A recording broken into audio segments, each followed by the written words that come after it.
Então, bom dia a todos, bem-vindos ao nosso webinar sobre o Metaverse. Algumas coisinhas antes da gente começar. A ideia aqui é a gente fazer um bate-papo sobre esse novo universo que está sendo criado e diversas empresas seguindo e entrando nessa onda da criação de um novo mundo digital, onde várias coisas serão utilizadas e feitas através dessa nova tecnologia e desse novo universo. Então, é um pouco do que a gente vai discutir hoje, falar um pouco sobre o Metaverse, falar como o blockchain está envolvido com o Metaverse, apresentar algumas aplicações hoje que já existem e também algumas oportunidades de investimento que a gente vê. Então, vocês podem fazer perguntas aqui no Q&A e no chat. A gente vai respondendo ao longo dessa apresentação e também no final. Então, a gente vai tentar responder todas as perguntas. A apresentação vai ser em inglês, a gente tem a presença da Synapse, representada aqui pelo Olivier e pelo Brice. Então, a apresentação vai ser em inglês, mas a gente vai colocar uma transcrição que vai ficar mais fácil de seguir, uma transcrição automática embaixo. E aí a gente acredita que fique mais fácil para aquelas pessoas que não são tão fluentes. Queria, então, agradecer a presença de todos vocês e que a gente tenha um bom webinar. Now, switching to English, thanks a lot, Olivier and Brice, for your presence today and to share with our partners and clients a little bit more about this Metaverse, this new world. Just to present, Olivier and Brice are the founders and portfolio managers of Synapse. Brice has more than 20 years of experience as an equity analyst and portfolio manager, working both in large investment banks such as BNP Paribas, Exane, Odo, and boutique asset managers, where he covered a broad range of technology sectors from software, fintech, and video games. And Olivier also has large experience in technology sector, as he spent 16 years as a tech analyst and portfolio manager for leading private bank UBP, covering notably networking and semiconductors. Olivier also spent some time researching the blockchain and cryptos. So guys, thanks again for your presence here, and the floor is yours. Thank you, Vinicius, and thank you to all staff and co-team for inviting us to this event. So yes, maybe just to start, a few words about Synapse. We're an equity asset manager based in Geneva with a thematic and fundamental approach. And we have been covering for years industries such as video games, cloud computing, fintech, blockchain, and so on. And quite naturally, we dived into this Metaverse thing because clearly the Metaverse is the convergence of all these industries. So I think this is the topic that we are going to talk about today. So maybe to start, I would say the Metaverse has become one of the most talked about topics among tech industry executives and investors over the last few months, following notably Facebook announcement of its name change to Meta and massive investments to support its ambitions. In our view, the Metaverse, because there's still a lot of confusion about it, the Metaverse is the transition from the internet as we know it today, which is in two dimensions.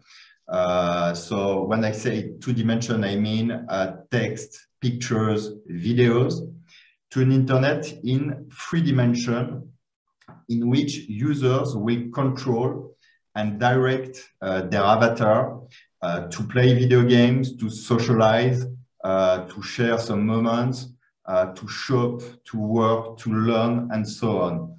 So to give an example, today's e-commerce consists of consulting a catalog of products online on Mercado Libre, for instance, or Amazon. And in the metaverse, the main difference will be that you will be in a virtual shop in which you will be able to move freely from shelf to shelf, to try on some clothes, to talk to salespeople, potentially to meet a friend and take a moment with him in a cafe. So the experience will be much more immersive. So you get on the presentation, I hope that you can see it, some pictures here about these virtual shops of the future, I would say. So basically, the websites of the future will become simply become open spaces in which it will be possible to move freely and to participate in different activities. So it will become like, I would say, a giant video game. So there's a lot of talk, maybe you have seen that, about the virtual reality headsets. They will be part of the metaverse, but clearly they won't be a requirement, because you will need simply a device, a smartphone, a TV screen or a PC screen to access the metaverse. So from time to time, potentially you will have headsets, but that won't be a necessity, something required all the time. We are often asked when the metaverse will exist, when will it be ready? And what we say most of the time is that the metaverse has already started, actually. If you have a look at the video game platforms, such as Roblox, for instance, or Fortnite, they have become more than video games, and they offer various experiences and activities. You can see that here. Yeah. So for instance, you can attend birthday parties, you can attend virtual concerts. So Fortnite, for instance, over the last 2 years has organized virtual concerts for Travis Scott or Ariana Grande, for instance. So clearly we have the seeds of the metaverse platforms of the future, in which we will do very different activities, gaming, like I said earlier, entertainment, but also shopping, working, and so on. So clearly the video game companies are at the forefront of this metaverse revolution due to their experience in developing and managing 3D worlds that replicate the physical world. Now, a question also that we are often asked is what this kind of new experiences in the metaverse are going to change for end users.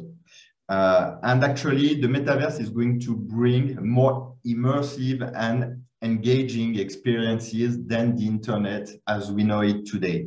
So for instance, when you will meet friends in the metaverse, you will be probably in a virtual bar, for instance, or a virtual room. When you will do shopping, it will be in a virtual shop. So you can expect all these new experiences to be much more engaging. And in the end, this is going to encourage us to spend more time on these platforms, and quite naturally to spend more money. So this is clearly the ultimate objective of this this metaverse evolution.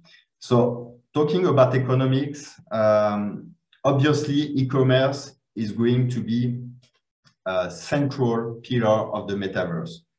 And already you start seeing some large consumer brands such as Nike, such as Hyundai, such as Adidas, making the transition and opening virtual spaces on Roblox, on Sandbox, this kind of platforms. And clearly they want to bring new shopping experiences to engage consumers. So clearly e-commerce is going to, of physical goods, is going to benefit greatly from the advent of the metaverse. Then there's something big that is in the making right now. It's about virtual goods. So I'm pretty sure that you have all heard about virtual goods that you can find in video games. So for instance, you can purchase weapons, characters, outfits in a video game, such as Fortnite, for instance. And this kind of business, this economy of virtual goods is going to take a new dimension with the metaverse.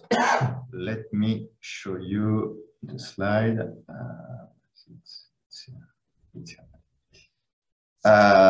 So in the video games today, virtual goods represent already a huge market, roughly 50 billion a year. But just imagine that in the future, you will have an avatar of yourself in the metaverse, in this three-dimensional world. You will probably want to customize it, to personalize it. So buying some digital clothes, a digital watch, for instance, digital virtual shoes, virtual car, a virtual apartment, for instance. And it can be weird, but already there's already a lot of excitement around virtual lands of the leading metaverse platforms such as Sandbox and Decentraland, where plots of land are selling for millions of dollars. So this economy is going to be probably massive, with all these digital goods selling as NFTs, something that you have probably heard of. The main challenge will be to give the assurance to consumers and users that when they spend money in the metaverse, they will have the ownership of these digital goods. And clearly, the blockchain, and in particular, non-fungible tokens, NFTs, appear particularly well suited to this kind of transactions. And that's why you are starting to see a lot of excitement and transactions around NFT because they will be clearly part of the metaverse. So to sum it up, you can expect at some point most virtual shop in the metaverse to sell both physical and digital goods. If we take an example, Nike Land on Roblox are starting selling digital goods, but they will probably sell physical goods in a near future.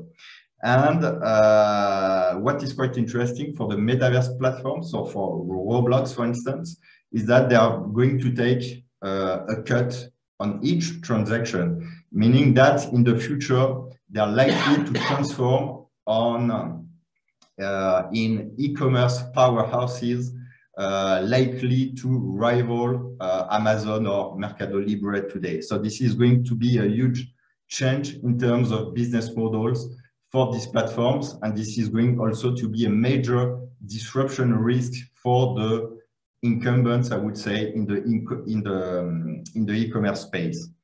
Also, you will have new sources of revenue. Obviously, advertising will become something big and probably a pillar of the business models as brands will seek to drive traffic to their virtual store as they seek to drive traffic to their website today on the internet. So the metaverse economy is expecting to reach trillions of dollars in coming years. But before getting there, we are going to have to build and operate this metaverse. Sorry. Yeah. So we are going to create and populate these 3D environments and to make them as immersive as possible. And we talked about earlier the importance of video games, and clearly all the tools, the software tools that are used today to create video games are also going to be used to create and expand the metaverse. So on this slide, you can see that everything related to environment design, avatar or object design are going to be very important in the metaverse to create it. And you can expect also to have at some point, like you have today, your social networks, Instagram, and so on. You have what we call a creator economy. You will probably have in the future a creator economy for this 3D environment. So it's not only about software. We've got a whole new infrastructure that is going to be required to get the metaverse online, I would say. And Olivier is going to talk about it. Yeah. So Thanks, hello. Brice. Thanks, Yeah. Brice. Just one interaction here. We've talked about Roblox. We talked about Fortnite, and this might be new to some people. And I guess they're starting this metaverse, the metaverse world, because we see that gaming is better positioned to already have its own metaverse, because they already have this immersive 3D as part of the games. So can you explain to some people first, what is the Roblox to people that don't know it? Yeah, sure. So Roblox is actually, it's not a game itself. It's a platform of video games, meaning that when you go into Roblox, you have access to various games which are mostly aimed at kids under 13, I would say. So pretty young kids, and you can enjoy various video games. So you can have some racing games, you can have fighting games, you can have building games on Roblox. So many different stuff. And what has been going on the platform is that you have an increasing number of social experiences, meaning that, for instance, it was specifically the case during the pandemic. You could organize birthday parties on Roblox. So meaning that all the kids that know each other could meet on Roblox and organize an event such as a birthday party. Also, they started just like Fortnite did. They started organizing virtual concerts as well. Yeah, thank you. This is interesting, because from what I stand, and we've been discussing for some time now, we see that there are many things that are happening, and people interacting in this digital world and spending money on their avatars and watching concerts on games. So this seems to be new. And I guess whenever something is new, we have this impression, or some people have this impression, oh, this is actually going to work. Are people are really going to adapt that? People are going to use that. And what is funny is that, I mean, if there is people willing to buy land on the metaverse, if there are people willing to buy clothes on the metaverse, or even a purse, right? I saw on your slide that a bag was sold for a lot of money. And this is actually, we've prepared a poll here for you guys to answer how much, and I will put the poll on the screen. And the poll is how much was a virtual Gucci bag bought for on Roblox, or sold for on Roblox, that Brice just mentioned. If everybody can see the poll, I'll give you some seconds to respond. I see some people already responded. And this is interesting, because this bag, it's not that, as Brice said, that you could shop online and then the bag will come to your place. No, we're really talking about a purse that will only stay in the metaverse. And Olivier will also, he will explain all the infrastructure behind and how the blockchain will help to have and provide security for the clients or for the users of the metaverse of ownership, that they bought the person is actually theirs.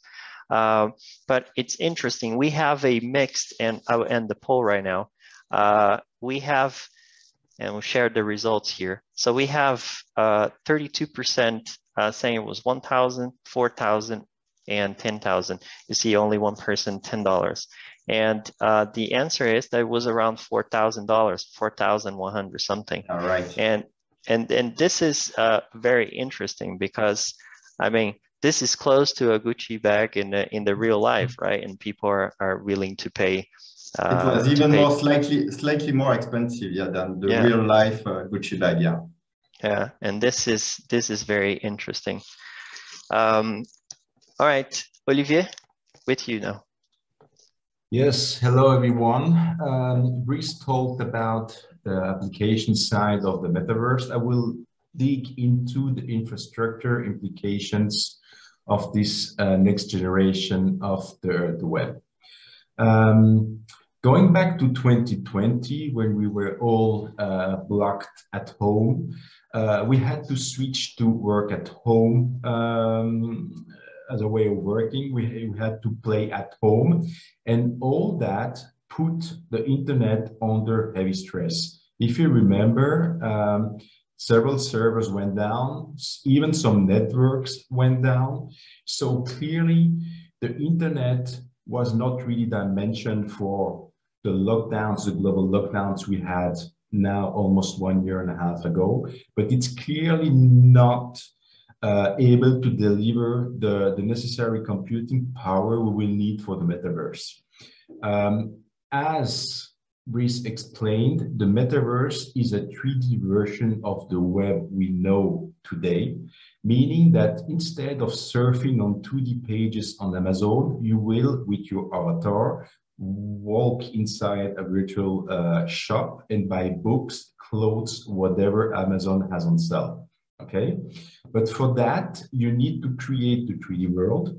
So obviously, software will be key to that, but you need also to render it in real time in a photorealistic way. Okay, and that puts the web under heavy stress, as I said, and some upgrades of the whole infrastructure is needed and is already going on.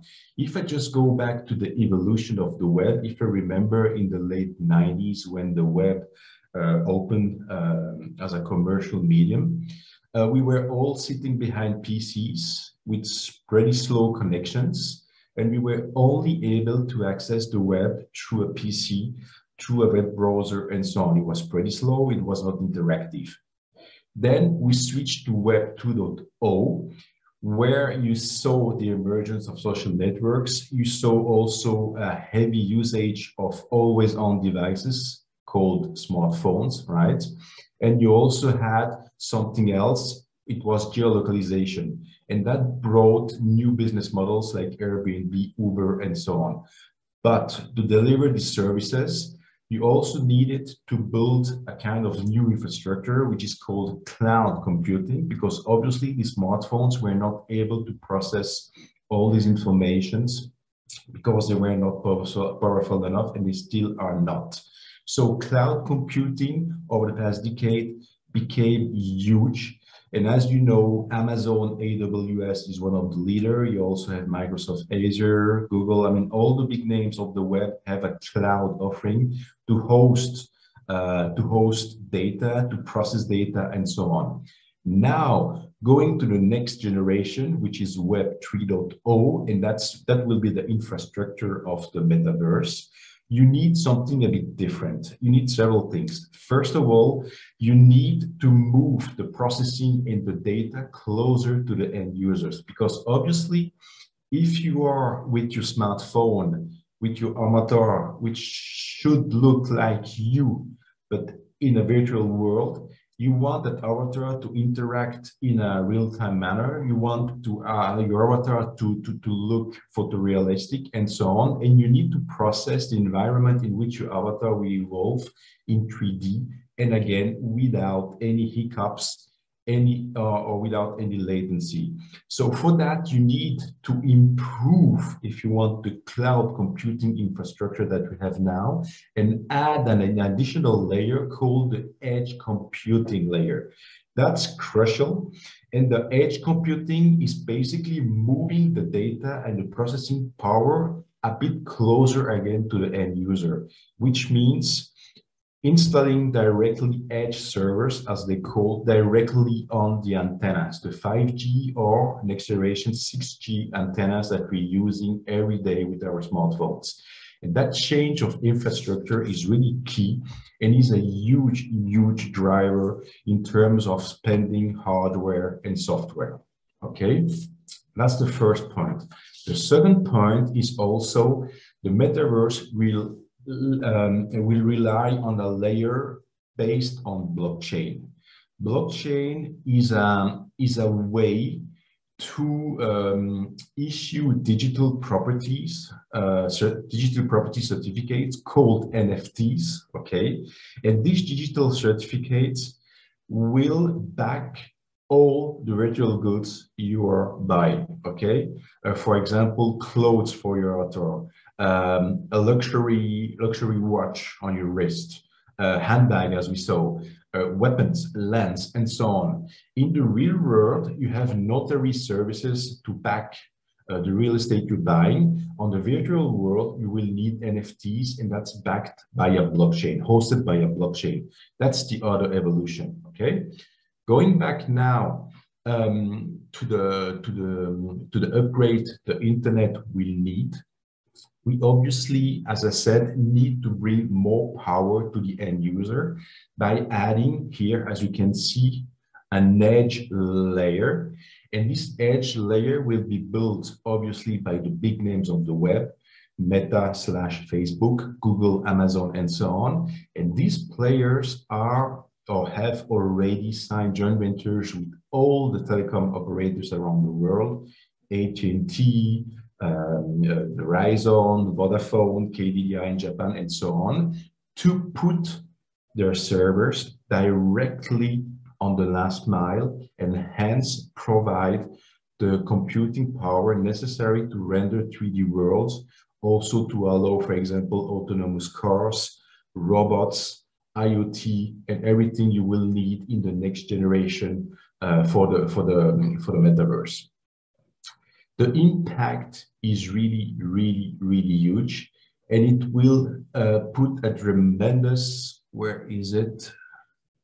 It should be, it's back here, a tremendous demand for IT components. So the demand for GPUs stands for graphic chips, that specialized semiconductors that will process the 3D worlds and process the 3D avatars.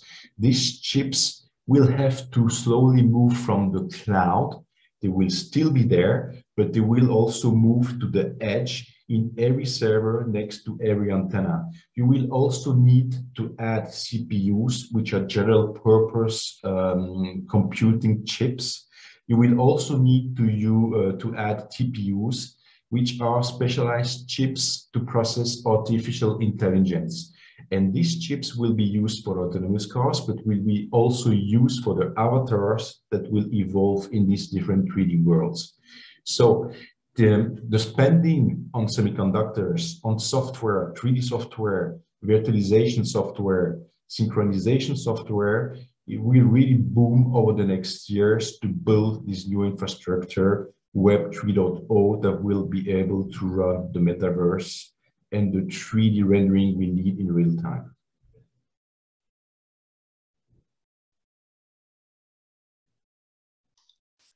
All right, so we can see here that there's some in the infrastructure part, and in this whole universe, we have some, let's say, hardware enabler, They're the ones that are going to be used, such as the semiconductors that you said.